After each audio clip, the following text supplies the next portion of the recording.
एक प्रसिद्ध संत कथा कह रहे थे। जब वे अशोक वाटिका के दृश्य का वर्णन करने लगे तो उन्होंने कहा कि वहां खिले हुए अशोक के पुष्प श्वेत रंग के थे। तभी हनुमान जी एक ब्राह्मण का रूप धरकर वहां प्रकट हुए और बोले, महाराज आप गलत कह रहे हैं, मैं स्वयं वहां था, मैंने देखा था कि फूल लाल थे। कथावाचक अपनी बात पर अडिग रहे और हनुमान जी अपनी अंत में तय हुआ कि प्रत्यक्षदर्शी माता सीता से ही पूछा जाए।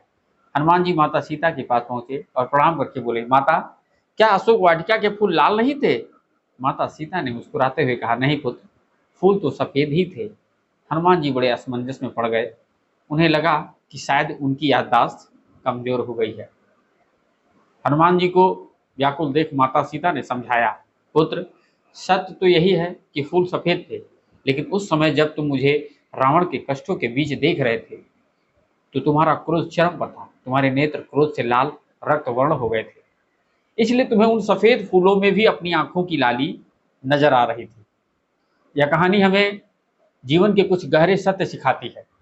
हम संसार को वैसा नहीं देखते जैसा वह है, बल्कि वैसा देखते हैं जैसा हम स्वयं हैं। यदि मन में क्रोध है तो शांत भी अशांत दिखेगी, यदि मन में प्रेम है तो कड़कड़ में ईश्वर दिखेगा। हनुमान जी की दृष्टि में जो लालिमा थी वह माता के प्रति उनके अगाध प्रेम और रावण के प्रति न्यायपूर्ण क्रोध का मिश्रण थी।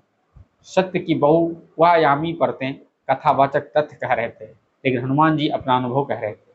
दोनों ही अपनी जगह सही थे। यह प्रसंग सिखाता है कि सत्य केवल वह नहीं जो आंखों से दिखे, बल्कि वह है जो पूर्वाग्रहों से मुक्त होकर देखा जाए। प्रेम से बोलो श्री सत्य नारायण भगवान की जय।